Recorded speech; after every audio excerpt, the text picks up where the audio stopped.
Let's kick it off with a story that'll make everyone smile. Well, everyone except the coronavirus. This lady has seen a lot in her life. She survived the Spanish flu early in the last century, and now, at 101, she has just beaten COVID-19. Call her Super Granny. Angelina Friedman proudly shares, "I am 101 years old and I beat COVID-19. The Westchester, New York woman not only beat the coronavirus at her nursing home, but also lived through the 1918 Spanish flu. Her family says the centenarian possesses superhuman DNA. You feel good? Yes. Yes? Thank you. Good. Thank you. Damn, this woman lived through the Spanish flu and beat coronavirus?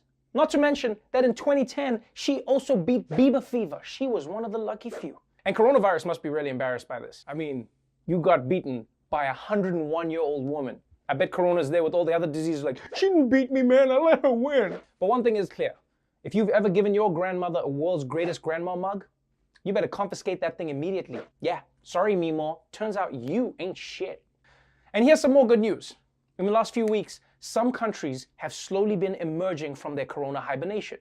And now, even Italy, one of the hardest hit countries, is starting to open up again. After 8 weeks of silence, today the streets of Italy are slowly coming back to life.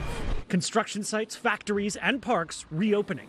Italians will be able to travel locally and order takeout. Joggers allowed once again to run in parks long off limits. In Rome's iconic Campo dei Fiori flower market, the florists have returned. Cafes like the Antico Cafe Greco, the oldest in Rome, can once again serve coffee. In 260 years, has this cafe ever been closed? Never. Never closed the bar. Not even during World War II? Hoorah!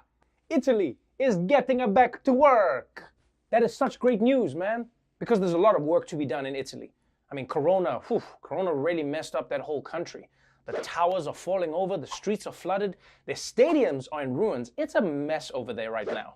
I do worry about Italy though, because Italians are all about kissing and hugging. But with coronavirus still out there, they can't do all of that. How are they going to show affection? Huh? Because I mean, we can replace handshakes with elbows. We can just do that thing. But that won't work for the Italian kiss. Good to see you, Giovanni. Basically what I'm saying is, post-coronavirus, every country is just going to have to become Russia. We do not touch. We do not kiss. When I make love, I just stare so hard at them that they can feel it. Here's another fun story. Every day, we're hearing about how animals are thriving without us. But in Japan, it turns out that there are some animals that just miss our face. A Japanese aquarium is asking people to make video calls to their eels. Why? It's all to remind the sensitive creatures humans exist and don't pose a threat. With a largely human-free environment the last couple months, aquarium staff say when keepers try to check on the garden eels, they hide in the sand. In a bid to reacquaint the eels with humans, the aquarium is setting up 5 tablets and asking eel enthusiasts to connect via FaceTime. That's right. Because there haven't been any visitors at the zoo wants people to video chat with the eels so that they remember humans and don't view them as a threat when people come back. Yeah. Although if you ask me, reminding the eels about humans will have the opposite effect. Why is the ocean so small? All right.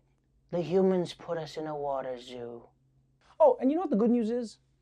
Eels are perfectly designed for video chats. Yeah, because if anyone tries to flash their penis on these Zoom calls, the eels, they're not going to be fazed. They'll just be like, look at that. Another eel on the call. A very strange eel. So small and so pale, he must be sick.